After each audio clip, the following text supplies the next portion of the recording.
자, 이제 수익 방식 3방식 마지막인데, 자, 여러분 개론에서 가장 어려운 단원이 조사를 보면 투자론이 가장 어려워요. 수식이 제일 많아서 그런지.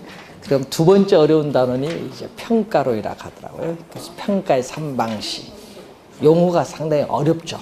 그럼 세 번째 어려운 게 또 금융. 이 세 개의 단원이 가장 어려운 단원이라고 해요. 조사해 보면. 그래서 여러분 그 어려운 단원에서 반 이상 맞추면요, 점수가 고득점으로 갑니다. 근데 우선 공부하는데 가장 중요한 건요, 용어부터. 그래서 항상 용어, 우선 문제 푸는 건 나중에 용어의 귀가 익어야 돼요, 우선. 자, 수익 방식 개념인데, 자, 수익 방식은 또 크게 두 가지로 나눕니다. 자, 수익 방식은 대상 물건의 가액을 구하는 수익 환원법, 또 대상 물건의 임대료를 구하는 수익 분석법인데, 자, 이 수익 분석법에서 구한 우리가 대상 물건의 임대료를 수익 임대료 또는 수익 임료라고 하는데, 자, 27회 시험에는 또 요 네모 안에 들어갈 말이 무엇입니까? 출제를 했어요. 정답은 수익 분석법이 정답. 27회 시험에 출제했고요. 자, 26회 시험 또 이쪽에서 개념을 물었죠. 26회 시험은 자, 대상 물건으로부터, 자, 보면 대상 물건으로부터 장래에 산출할 것으로 기대되는 순수익 인하. 인하는 뭐죠? 또는이란 말이죠. 인하는 또는 순수익이나 미래의 현금 흐름, 돈 들어오고 나가는 거죠. 이 현금 흐름을 환원하거나 뭐다? 할인하여. 그때 26회는 할인 네모시였거든요. 그 네모 안에 들어갈 말을 물었어요. 뭐다? 할인인데, 환원은 뭘로 환원? 환원은 환원 이율로 환원. 환원 이율로 환원하고, 할인은 뭘로? 할인율로 할인해요. 할인율로 할인을 해서 대상 물건의 가액을 구하는 방법인데, 대상 물건의 가액을 뭐라고 한다? 수익 가액이다. 대상 물건의 가액이 수익 가액. 근데 이걸 구하는 것은 우리는 시험에 출제하지 않고, 계산 문제는 어느 걸 출제해요? 이걸 출제를 해요. 계산 문제는. 수익가액 구하는 계산 문제가 13회, 15회 추가 시험, 24회, 작년 또 28회 시험에 출제했어요. 계산 문제. 작년에 이걸 출제 계산했거든요. 자, 그런데 요 네모 안에 들어갈 말 무엇입니까? 묻는 거는 우리가 16회 시험. 또 요 네모 안에 들어갈 말 묻는 것은 18회 시험에 또 출제를 했어요. 관로 안에 들어갈 게 뭐냐? 자, 그런데 장래에 산출할 것으로 기대되는 순수익이 안정적이면은, 환원 이율이 높으면 수익가액은 뭐다? 환원 이율, 수익률이 높으면요, 부동산 가격은 낮아져요. 반대로 환원 이율이 낮으면 수익가액은 높아지는데, 이때 수익가액과 환원이율은 서로 반대로 변동하는 역관계에 있다. 이렇게 보시면 되겠고, 수익환원법을 구성하는 3요소가 뭐죠? 순수익. 순수익은 순영업소득을 줄임말. 순영업소득이 순수익이고, 또 환원이율. 환원이율 또는 할인율. 환원율 또는 할인율. 또 수익 가액을 구하는 환원 방법. 이 세 가지가 여러분이 수익 환원법을 구성하는 3요소. 그럼 올해 시험은 작년에는 요걸 출제를 했기 때문에 올해 시험은 이게 중요하다. 환원 이율 쪽이 올해는 상당히 중요하다.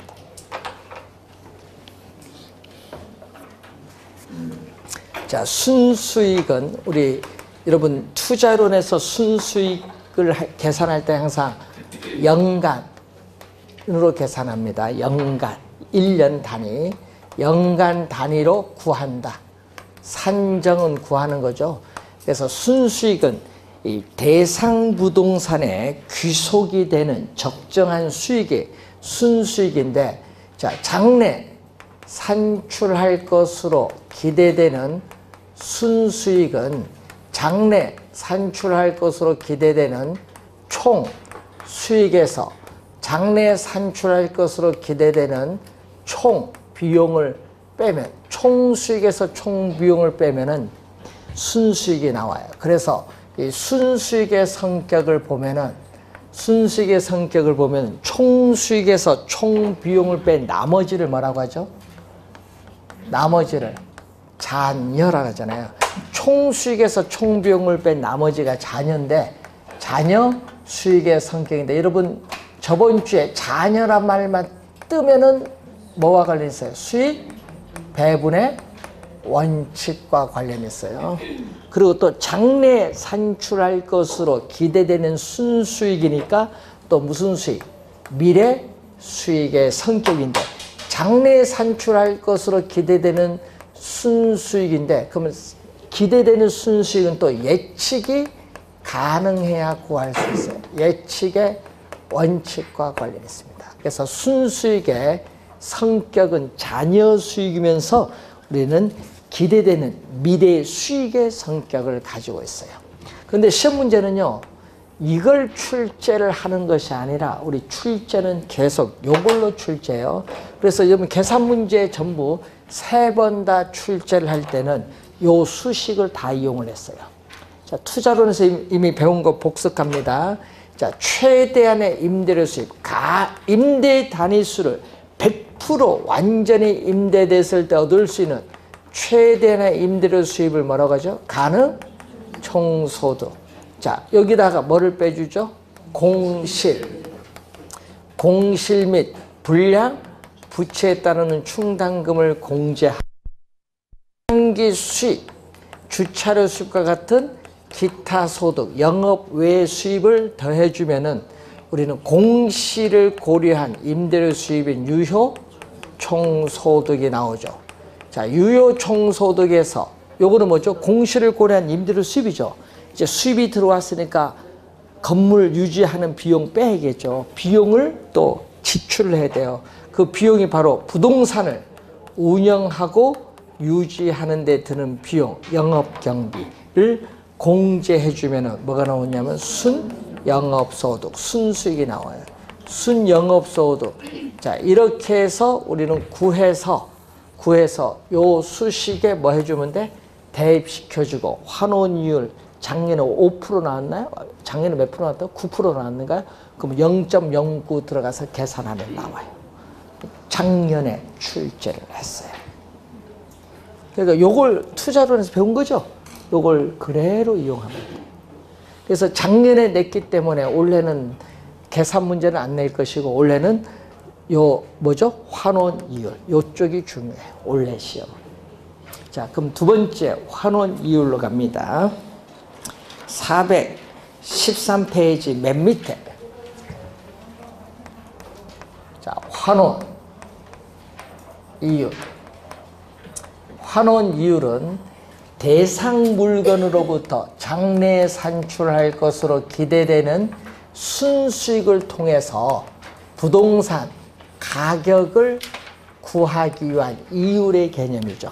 자, 부동산 가격 10억 원, 순수익 1억 원 하면 얼마? 10억 원, 1억 원이 몇 프로? 100을 곱해주면 10%. 10%는 결국은 수익성을 나타내요. 그래서 부동산에 뭐를 나타내냐면은 수익성. 부동산의 이 수익성을 나타내는 수익률의 일종이야. 환원율은 수익률의 일종이면서 사전 수익률, 기대 수익률의 성격을 가져요. 자, 그래서 환원이율은요, 지역에 따라 달라요. 자, 이런 부천 지역, 광명 지역, 수원 지역, 서울 지역 수익률 다르죠. 예? 지역에 따라 다르고요. 또 품질과 등급, 품등에 따라 다르고 시대에 따라 또 차이가 있어요. 60년대, 70년대, 80년대 다 수익률에 차이가 있죠. 차이가 있다라는 걸 염두에 두시면 되겠습니다.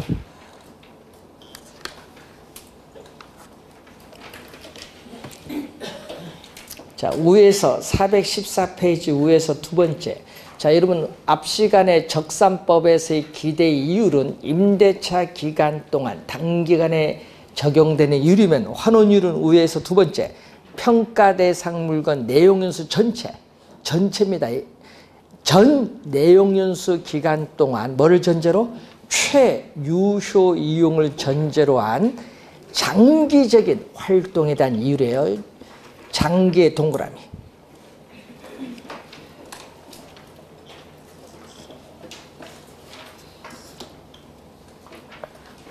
자, 415페이지 위에 성격의 수익성을 나타내는 수익률의 일종인데 사전 기대 수익률로 볼 수 있는데 환원율은 물건의 종류, 품질과 등급, 지역, 시대별로 달라진다는 거. 자, 종류를 보면 환원율의 종류를 보면요. 한 개의 물건에 대해서 적용되면은 개별 환원율, 예를 들면 토지 환원율, 건물 환원율이 있어요. 그리고 토지, 건물 두 개 이상의 물건에 대해서 적용되는 종합 환원이율 개념이 있고 또 두 번째는 감가상각률 포함 여부에 따라 상각전 환원이율, 상각 후 환원이율 개념이 있고 또 소득세입니다. 세는 소득세. 세 공제 여부에 따라서 세 공제 전 환원이율, 세 공제 후, 세후 환원이율 이렇게 또 나눠요. 자, 또 왼쪽 밑에 414페이지 밑에 보면은 환원이율에 뭐가 나온다? 구조가 나와요. 자, 구조는 우리가 9회 시험과 14회 시험에 두 번 출제된 게 구조인데 자, 한번 보면은 환원이율은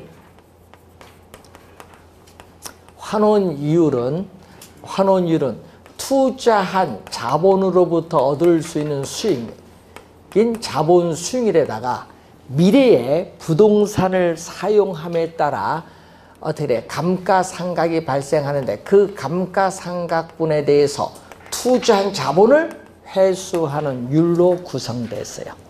이때 자본 수익률은 미래에 투자로부터 미래에 예상되는 자본 수익을 현재의 가치로 할인을 해야 되기 때문에 평가이론에서는 할인율의 개념을 보는 거고 자본 회수율은 미래의 부동산 사용에 따르는 감가상각분에 대해서 투자한 자본을 회수하는 거기 때문에 자본 회수율은 감가상각률로 보는 거죠. 두 번 우선 출제를 했습니다. 자, 400 우리가 거기 보시면은 15페이지 중간에 환원이율을 구하는 방법. 예? 환원이율을 구하는 방법. 시험에 뭐 한 7번은 나온 것 같아요. 상당히 많이 나왔어요. 환원이율을 구하는 방법. 환원이율을 결정하는 방법. 5가지가 있어요. 자, 5가지가 있는데 제일 먼저 나오는 것이 뭐죠? 시장 추출. 추출은 여러분 이해가 되죠? 뽑는 거. 여러분 평가 대상 물건과 가장 유사한 최근의 거래 사례를 수집을 해. 사례를 수집해서 그 사례에서 환원이율을 직접 추출, 구하는 방법. 직접의 동그라미. 간접이 아닙니다. 간접이 아니라는 것. 여러분 사례를 수집을 하기 때문에 뭐에 근거한다? 자, 416페이지 메뉴에 시장성에 근거함으로 실증력이고 설득력이 높다는 장점이 있어요. 그런데 문제는 뭐죠?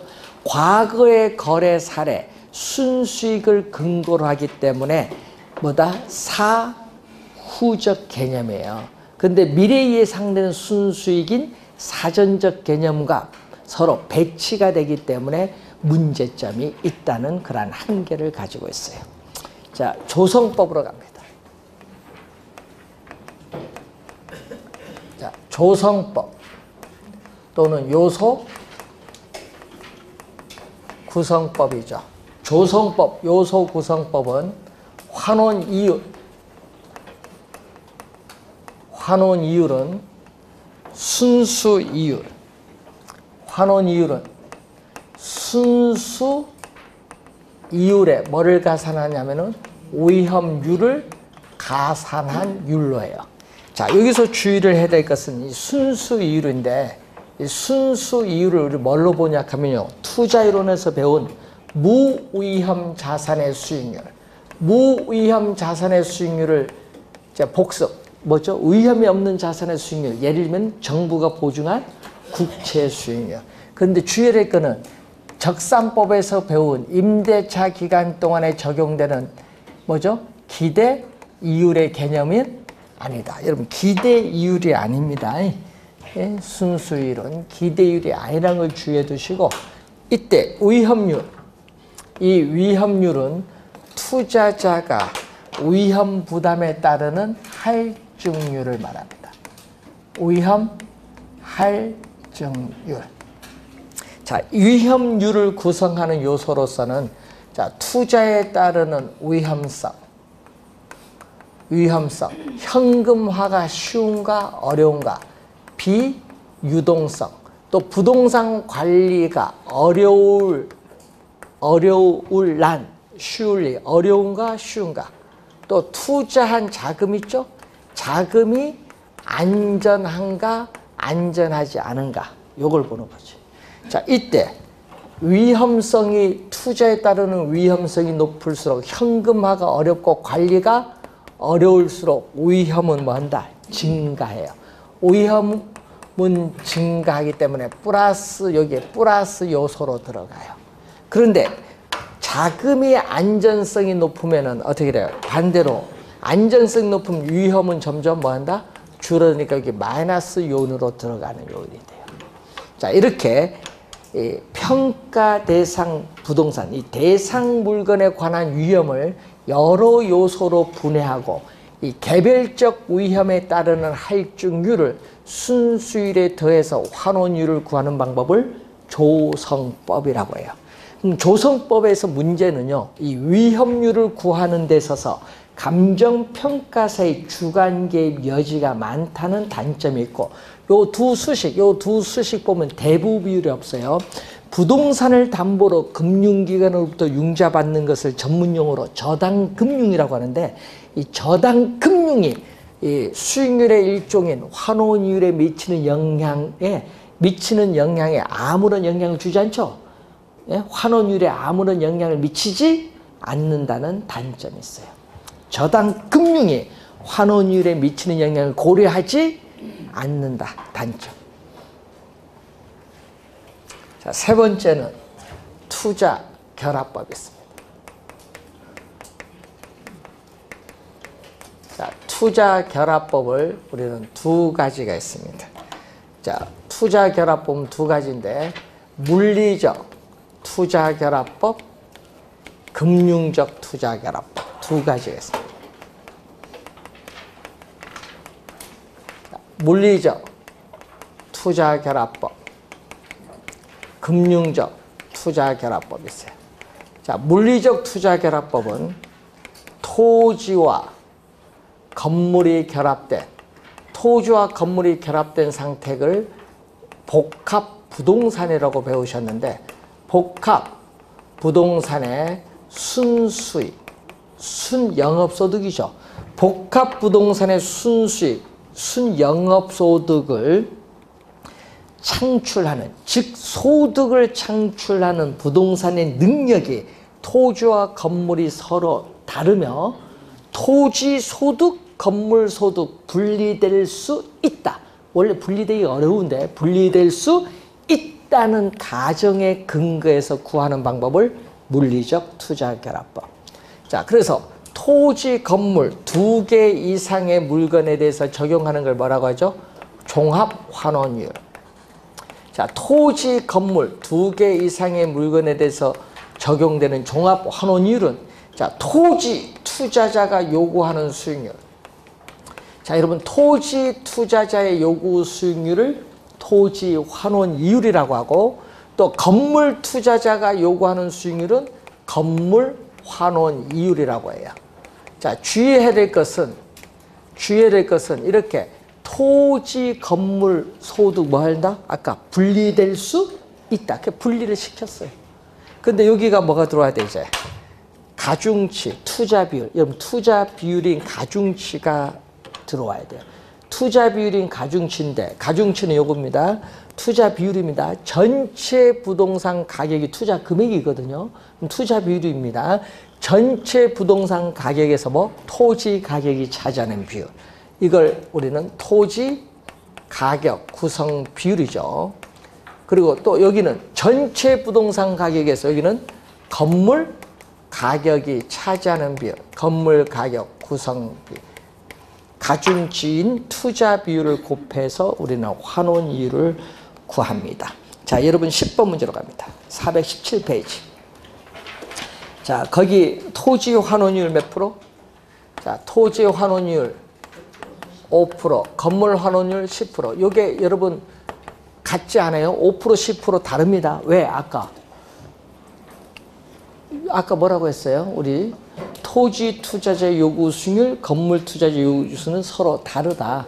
자, 여러분 소득을 창출하는 부동산 있는 게 토지, 건물 서로 다르다. 같으면 안 돼요. 달라야 돼요. 그리고 얼마? 토지 가액과 건물 가액 얼마? 전체 얼마? 전체 부동산 가격을 몇 프로 봤어요? 100% 봤는데 토지는 몇 프로? 40%. 자, 전체 부동산 가격 100%에서 건물은 몇 프로? 60%. 이게 가중치지 뭐. 투자 비율이잖아. 그럼 이거 얼마? 100분의 40은 0.4죠. 0.4에 5% 곱하면 2%. 요거는 0.6이죠? 10%면 6%. 2%, 6% 더해주니까 몇 프로? 8%예요. 8%. 환원율은 8%인데. 자, 수익가액 구하는 거죠. 부동산의 가치는 얼마? 순수익을 구해야 되는데 그 순수익은 얼마? 유효 총소득 얼마 나왔죠? 유효 총소득. 자, 유효 총소득 지금 3,800만 원에서 영업경비 800만 원을 뺐더니 순영업소득은 얼마? 3천만 원. 요거죠. 예? 순영업소득 3천만 원. 여기에 순영업소득 얼마다? 3천만 원을 뭘로 나눠주면 돼? 환원 이율 8% 들어가면 되죠. 0.08. 분모분제 소수점을 없애주기 위해서 100을 곱해주면 8분의 얼마? 30억 원. 30억을 8로 나눠주니까 얼마? 3억 7,500만 원. 2번 정답. 여러분 그 10번 문제가요 24회 시험에 출제된 문제예요. 금융은 아직 출제 안 했거든요. 계산 문제는. 이론은 15회 정답으로 한번 출제됐어요. 자, 금융은 뭐예요? 자금을 융통받는 겁니다. 금융기관으로부터. 그래서 지분 투자자의 요구 수익률과 저당 투자자의 요구 수익률이 서로 다르다. 그럼 15회는요. 동일하다는 데 차관 이렇게 출제했어요. 서로 다르다는 데 차관해서 투자 자본을 금융적 측면에서 구분하는 방법이에요. 그러니까 여러분요. 이건 토지 건물 분리하기 어려운데 이거는 금융은 분리하기 쉬워요. 내 돈 남의 돈. 총 투자한 금액에서 내 돈 얼마 남의 돈 얼마 투자 분리하기가 쉽죠. 그래서 이론적으로는 이것보다 이게 더 우수해요. 자, 환원 이율은 환원 이율은 지분 투자자의 요구 수익률. 자, 여러분 지분 투자자의 요구 수익률을 지분 환원 이율이라고 해요. 예? 이때 지분을 뭐라고 한다? 자기자본. 그럼 지분 환원율을 다른 말로 자기자본 환원율. 그리고 저당 투자자의 요구 수익률은 저당 환원 이율. 이때의 저당은 또 뭐다? 타인 자본. 이때의 저당은 또 타인 자본이라고 해요. 타인 자본 환원이에요. 자, 그러면 이때 지분 환원 이율은 한 해의 소득을 기준해서 계산하는 지분 배당률을 적용하고 이때 저당 환원 이율은 카즈딘이라는 학자는 이것을 저당 상수를 적용해요. 저당 상수. 자, 여기다가 여기 가중치 투자 비율. 여러분 가중치 투자 비율인데 가중치 투자 비율을 곱해준다. 투자 비율은 뭐죠? 부동산 가격에서 자기 자본이 차지하는 비율을 지분 비율. 부동산 가격에서 타인 자본이 차지하는 비율을 저당 비율. 저당 비율을 우린 투자 이론에서 LTV, 대부 비율을 다른 말로 저당 비율. 같은 말이에요. 아직 요 수식은 출제를 안 했어요. 다음에 내면 요걸 내겠지. 요건 냈으니까 한번. 금융적 투자 결합법을 좀 더 개량하여 발전시킨 이론이 네 번째 나오는 엘우드법. 엘우드법은 보통의 일반 투자자인 지분 투자자 입장에서 뭐를 강조한다?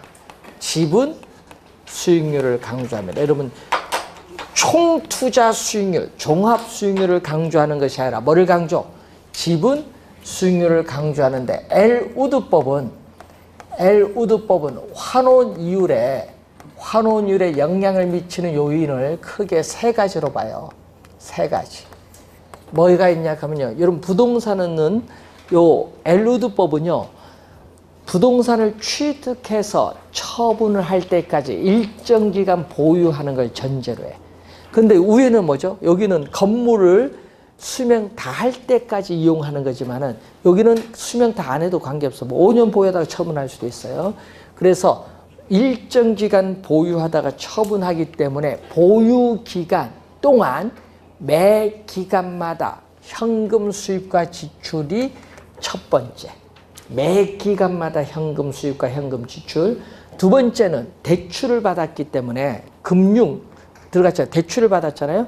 그래서 이 대출금에 대해서 매 기간 원리금을 상환해 나갑니다. 금융기관에. 원리금을 상환해 나가면은 어떻게 돼? 원금도 갚아 나가니까 기간 말에 내 돈이 그만큼 자기 자본이 더 증가해요. 이걸 전문 용어로 지분 형성분이란 말이에요. 지분 형성분. 지분이 그만큼 더 형성된다는 거죠. 그리고 세 번째는 자, 취득 시의 가격에 비해서 처분 때 가격이 오를 수도 있고 내릴 수도 있거든요. 그 기간 말 부동산 가격 상승분 또는 하락분. 이 세 가지가 우리는 환원이율에 영향을 미치고 있어요. 그래서 엘우드법은 부동산 가치. 자, 엘우드법은 부동산 가치를 구하기 위한 환원 대상 소득을 세전으로 봅니다. 세전. 자, 세전, 현금 수지로 봅니다. 그래서 세전이니까 이때의 세금은 소득세인데 이 세금이 부동산 가치에 미치는 영향, 세금이 부동산 가치에 미치는 영향을 고려하지 않는다는 문제가 있어요. 그래서 이 환원 대상 소득인 세전 현금 수지를 가지고 우리는 부동산 가치를 구할 때는 이 부동산 가치는 내 돈, 남의 돈, 지분 가치와 무슨 가치? 저당 가치로 우리는 더해주면 돼요. 이때 이 부동산 가치를 구할 때 환원 대상 소득을 뭘로 보죠? 세전 현금 수지로 보는데 이때 세는 소득세입니다. 그래서 세금인 뭐가? 세금인 이 소득세가 부동산 가치에 미치는 영향을 반영하지 못한다는 문제점이 있어요. 자, 이 지분 투자자는 보통의 일반 투자자인데 지분 투자자의 입장에서 구하는 걸 비판을 하면서 누구 입장에서? 대출자 입장에서 구하고자 나타나는 게 마지막 다섯 번째인 무슨 방법? 부채 감당법. 부채 감당법을 개텔법이라고 해요. 그래서 이건 누구 입장에서? 지분 투자자가 아닌 저당 투자자. 저당 투자자를 대출자인 금융기관을 의미합니다. 저당 투자자는 대출자인 금융기관 입장에서 환원이율을 구합니다. 그래서 환원이율은 자, 매년 출제되는 용어가 있어요. 자, 여러분 매년 출제됩니다. 올해도 출제합니다. 그래서 자주 출제가 되는 게 아니라 매년 출제되는 용어는 꼭 기억해야 돼요. 여러분 대부 비율, 총부채 상환 비율, 또 매년 출제된 또 용어가 요거잖아요. 부채 감당률. 요거 매년 출제되는 용어잖아요. 부채 감당률 투자 이론에서 뭐라고 배우셨죠? 순 영업소득이 부채 서비스액의 몇 배가 되는가 측정하는 지표. 이 부채 감당률의 근거에서 구합니다. 환원율. 여기다가 부동산 가격에 대해서 대출금이 차지하는 비율인 대부 비율에다가 또 뭐를 저당 상수를 곱해주면 되죠. 자, 그래서 요 네모 안에 들어갈 말 묻는 건 18회 시험. 계산 문제는 24회 시험에 출제를 했는데, 그래서 여러분이 부채 감당법이 나오고 있습니다. 근데 금융기관이 중시하는 요소로 환원 이율을 구하기 때문에 객관적이고 계산이 간편하다는 장점이 있지만 지나치게 대출자를 보호하고 있는 비판을 받고 있습니다. 자, 419페이지에 11번 문제. 다음과 같은 조건에서 대상 부동산의 수익가치 산정 구할 때 환원율 구하라. 자, 순영업소득 나왔네요. 자, 부채 감당률이 나왔네요. 부채 감당률은 얼마? 순영업소득이 연 얼마? 3천만 원이고 부채 서비스액은 얼마? 1,500만 원. 요게 바로 뭐죠? 부채 감당률이고 대부 비율 나왔어요. 대부 비율은 전체 100%에서 얼마? 전체 40, 60 하면 전체 100%에서 얼마? 대부 비율은 얼마? 40%를 차지하고 있다. 그럼 얼마죠, 이게? 0.4 곱하기 저당상수. 문제에서 저당상수는 0.1777. 그러면 요게 2죠? 요 2에 0.4 곱하면 0.8. 0.8에 0.177 곱하면 얼마 나와요? 0.1426이 지금 계산이 되고 있는데, 여기다가 퍼센트로 가려면 뭐를 곱해줘야 돼? 100을 곱해주면 14.16%치가. 수식에 그래도 넣고 계산해 주시면 돼요. 자, 419페이지에 환원 방법. 자, 이 수익 환원법을 구성하는 3대 요소 중 마지막 환원 방법본인데, 자본 회수. 자, 미래의 부동산 사용에 따른 감가상각분을 자본을 회수해야 된다. 이 자본 회수의 논리에 따르는 환원 방법이 나오죠. 자, 이 환원 방법은 자, 4가지를 이제 배울 텐데, 직접 환원법. 자, 직접 환원법은 농지나 염전 등의 토지에 적용해요. 토지는 사용하여도 소모되지 않죠. 감가가 없어요. 감가가 있어야 자본을 회수하는데 감가가 없으니까 토지에 대해서는 투자한 자본을 회수할 필요가 없다. 그래서 수익가액은 토지로부터 장래 산출할 것으로 기대되는 순수익을 바로 뭘로? 환원 이율로 환원해서 바로 구하면 구할 수 있어요. 자, 건물이라든지 기계 등에 적용하는 게 직선 환원법이거든요. 자, 내용연수 수명이거든요. 내용연수 감가상각 자산의 수명인 내용연수도 유한하고 건물이나 기계 등의 수익도 유한한 상각자산에 적용하는 게 직선법. 그러면 수익가액은 상각자산에 적용하니까 토지와는 달라요. 상각전 순수익입니다. 상각전 순수익에 상각 후 환원 이율, 상각 후의 환원 이율에 뭐를 상각자산에 적용하니까 투자한 자본에 대해서 회수를 해야 될 거 아니에요. 상각률을 가산한 환원율로 환원합니다. 자, 그리고 연금법. 연금법을 인, 우두법, 상환, 기금법은 호스, 콜드법인데, 자, 이 세 가지는 모두 뭐에 적용한다? 상각 자산에 적용해요. 상각 자산에 적용을 하게 됩니다. 이 세 가지는. 그런데 문제는 이 두 가지는 복합 부동산인 경우다.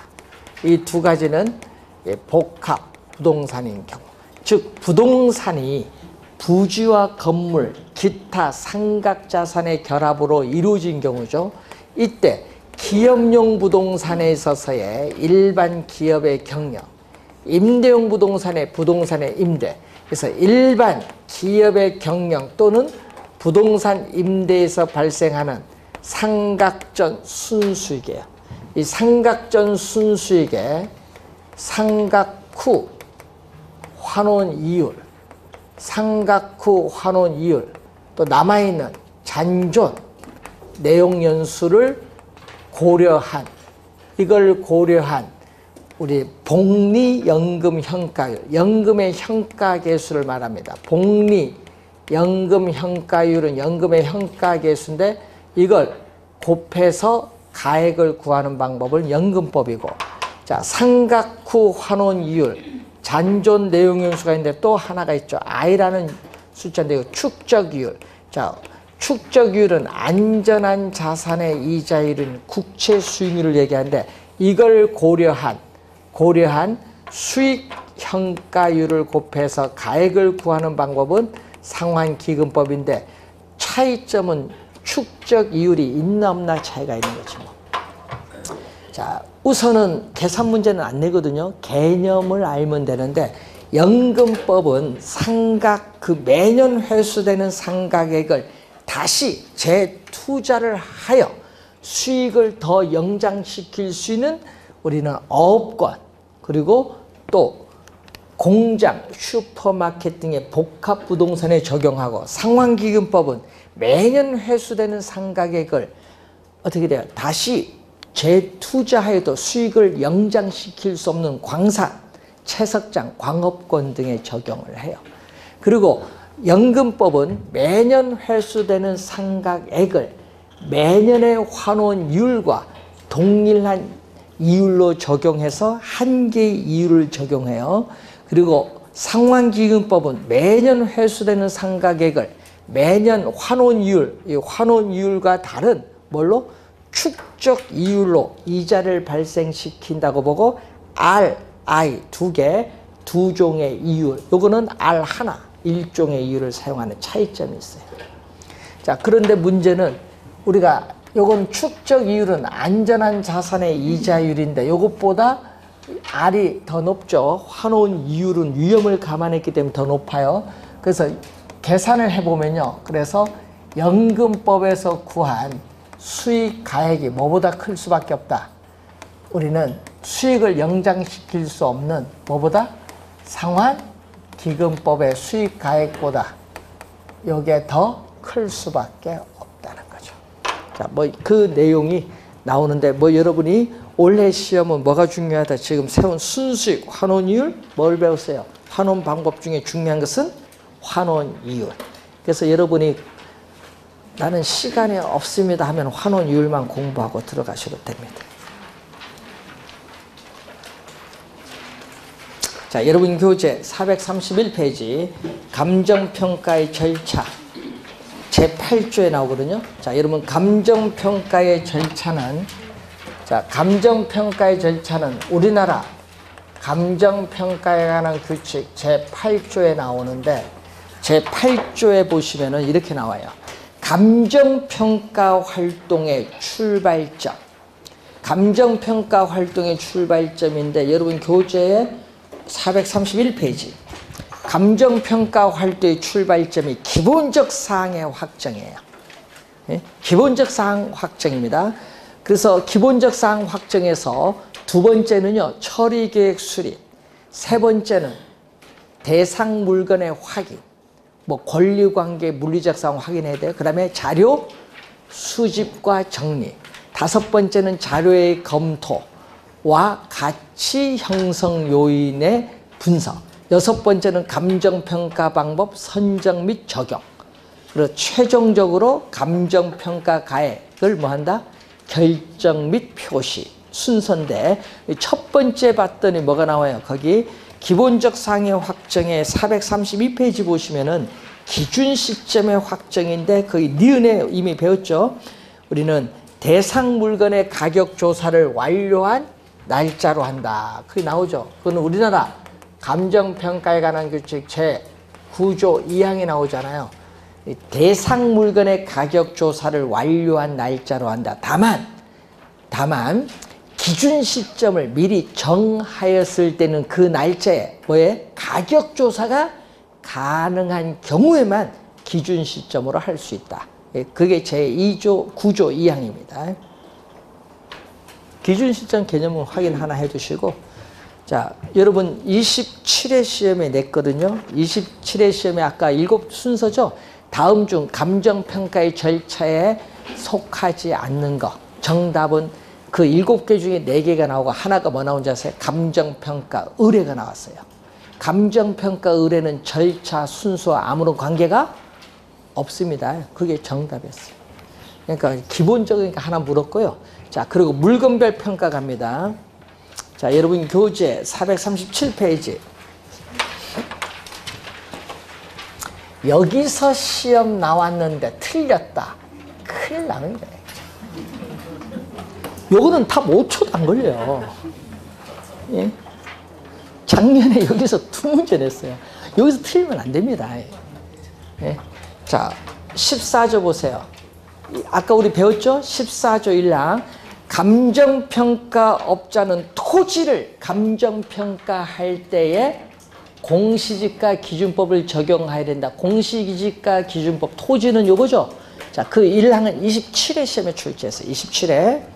자, 그리고 여러분 작년에 개정돼서 들어온 게 있어. 거기에 3항, 4항 보세요. 14조 3항, 4항 요게 들어왔거든요. 적정한 실거래가가 나와요. 자, 적정한 실거래가가 나오죠. 그 용어가 작년에 도입됐거든요. 그 3항 보세요.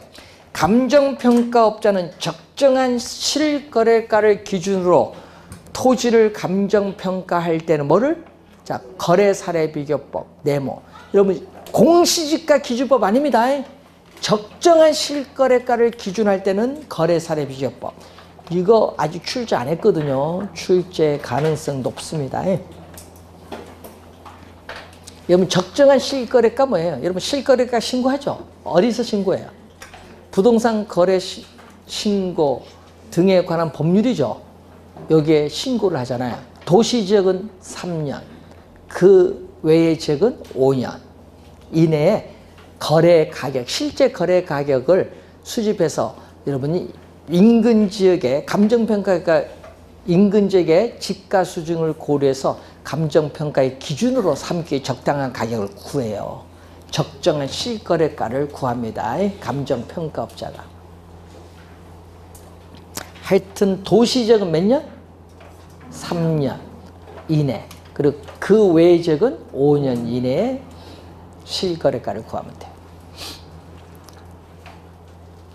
자, 우선은 그걸 보고 15조 갑니다. 15조 1항을 보면 이렇게 나와요. 감정평가업자는 뭐를? 건물입니다. 건물을 감정평가할 때에 뭐를 적용한다? 원가법. 여러분 25회 시험에 뭘로 나온지 아세요? 25회 시험에 거래사례 비교법으로 출제하냐. 그게 25회 정답 지문. 바로 정답 물었어요. 자, 16조. 요거는 26회 시험에 나왔어요. 16조 보세요. 토지와 건물의 감정평가거든요. 자, 집합 건물의 소유 및 관리에 관한 법률에 따른 우리가 구분 소유권의 대상이 되는 건물 부분과 그 대지 사용권을 일괄하여 감정평가할 때는, 자, 밑줄은 어디 포인트가 어디다? 거래사례 비교법을 적용하여야 한다. 시험에는요 원가법으로 출제. 거래사례 비교법 포인트 원가법 아닙니다. 말을 바꿔요. 자, 26회 시험에 또 출제. 이것도 한 2번 정도 나온 것 같아요. 자, 17조. 요거는 18회 시험도 나오고 21회로 나오고 이것도 한 2번 정도 나왔네요. 자, 살림 갑니다. 17조. 자, 1항 보세요. 감정평가업자는 살림을 감정평가할 때에 산지와 인목을 구분하여 감정평가해야 한다. 구분평가가 원칙이죠. 근데 이 경우 구분평가인데 이 경우 인목은 거래사례비교법을 적용하되 지름이 작은 숲인 소경목림은 원가법을 적용할 수 있다. 자, 이 항 보세요. 자, 감정평가업자는 이 항 보세요. 산지와 인목을 일괄입니다. 구분하여라. 일괄하여 감정평가할 때는 뭐를 적용? 거래사례비교. 일괄 동그라미 치고 거래사례비교법 밑줄금 되겠죠. 이 항이고. 자, 18. 네, 뭐가 나온다? 과수원이 나와요. 자, 여러분요. 요것도 시험에 나오면 잘 틀리대. 과수는 또 수학을 하니까 수익환원법이 아닙니다. 과수는 수익환원법이 아니라 무슨 방법? 거래사례비교. 수익환원법이 아니라는 거. 거래사례비교법을 적용해야 된다. 18조. 자, 19조 2항 갑니다. 19조 2항에 광업재단 나옵니다. 감정평가업자는 광업재단을 감정평가할 때에는 뭐를 적용한다? 수익환원법 적용합니다. 자, 20조 1항 갑니다. 자, 20조 1항 주의해야 됩니다. 자, 20조 1항 자동차는 원가법이 아닙니다. 자동차는 뭐다? 거래사례비교법. 원가법 아니에요. 자, 2항은 뭐죠? 건설기계. 건설기계 원가법 적용합니다. 3항 이렇게 나와요. 3항. 자, 감정평가업자는 선박을 감정평가할 때에는 선체, 기관, 의장별로 각각 구분하여 감정평가죠. 구분하여 감정평가하되 뭐를 적용한다? 원가법을 적용해요. 선체, 기관, 의장별로 구분하여 감정평가하되 각각 원가법을 적용하여야 한다. 그리고 사항이 뭐죠? 항공기. 항공기. 요거는 원가법이야. 자, 5항이 있죠. 20조 5항이 뭐냐 하면요. 이 4개, 자동차, 건설기계, 선박, 항공기 이 4개에도 불구하고 제1항에서 4항에도 불구하고 본래 용도의 효용 가치가 없는 물건, 본래 용도의 효용 가치가 없다, 쓸모없다, 효용 가치가 없는 물건은 해체 처분 가액으로 감정평가할 수 있다. 해체 처분 가액으로 감정평가할 수 있다. 그리고 이제 22조, 26회 정답이었죠. 여러분 22조는요, 26회 시험 정답. 자, 감정평가업자는 임대료를 감정평가할 때 뭐를 적용? 임대사례비교법을 적용하는데 26회는요, 적산법으로 출제했어요. 적산법이 아니라는 거. 26회 정답집. 자, 또 거기 뭐야? 거기 21조가 동산이죠. 동산도 거래사례비교법을 적용. 자, 23조의 3항 보세요. 여러분 영업권, 특허권, 상표권, 디자인권, 실용신앙권, 저작권, 전용측성 이용권 등 기타 무형자산은 뭐를 적용? 무형자산은 수익환원법을 적용. 자, 24조 3항 봅니다. 감정평가업자는 또 기업의 가치를 감정평가할 때는 뭐를 적용? 수익환원법을 적용. 자, 25조로 갑니다. 소음 나오죠? 자, 25조를 보시면은 소음, 진동, 일조 침해 또는 환경오염 등으로 대상 물건의 직접적 또는 간접적인 피해가 발생하여 대상 물건의 가치가 하락한 경우 그 가치 하락분에 대하여 감정평가할 때에 소음 등이 발생하기 전에, 자, 밑줄 같습니다. 대상 물건의 가액 및 원상 회복 비용 등을 고려해야 한다. 밑줄 그은데 시험에는 이렇게 잘 내요. 대상 물건의 가액은 고려하여야 하나 원상 회복 비용 등은 고려할 필요가 없다. 이렇게 출제를 많이 해요. 하여튼 14조부터 25조까지 시험에 많이 나옵니다. 자, 1번 문제 보세요. 감정평가업자가 대상 물건의 감정평가 시 적용해야 할 주된 감정평가 방법으로 틀린 거. 건물 거래 사례 비교. 바로 1번 나오면 이제 찍고 넘어가야죠. 건물은 뭐야? 원가법이지. 자, 3번 문제. 감정평가에 관한 규칙상 감정평가 방법에 관한 설명 틀린 거. 건물 원가법. 2번 직급. 1번은 15조, 2번은 16조, 3번은 22조. 임대료는 뭐다? 적산법이 아니라 임대사례비교법이죠. 4번은 23조의 사망. 그리고 5번은 뭐죠? 20조 1항과 뭐죠? 사망. 그리고 상이죠.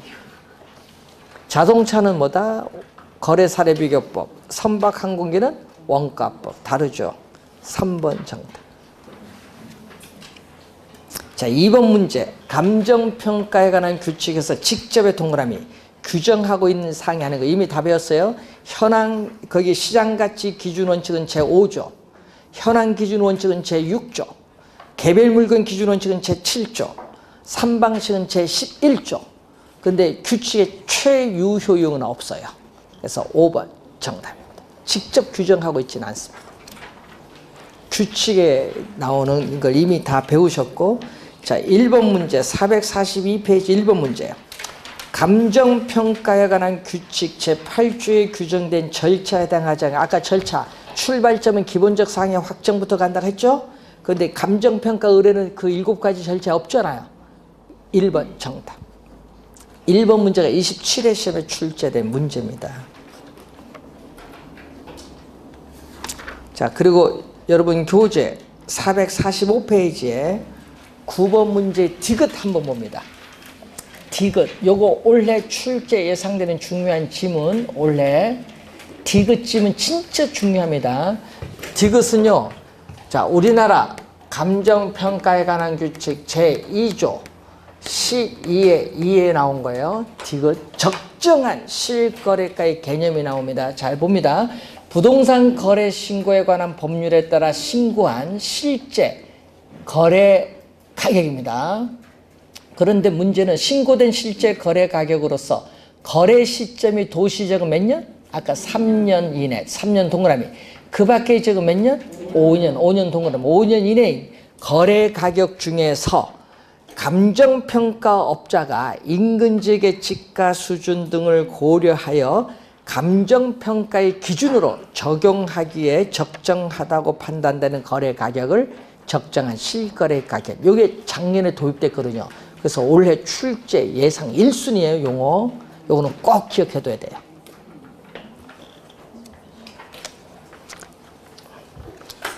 자, 이제 마지막 매년 한 문제 출제되는 447페이지 부동산 가격 공시제도가 남았습니다.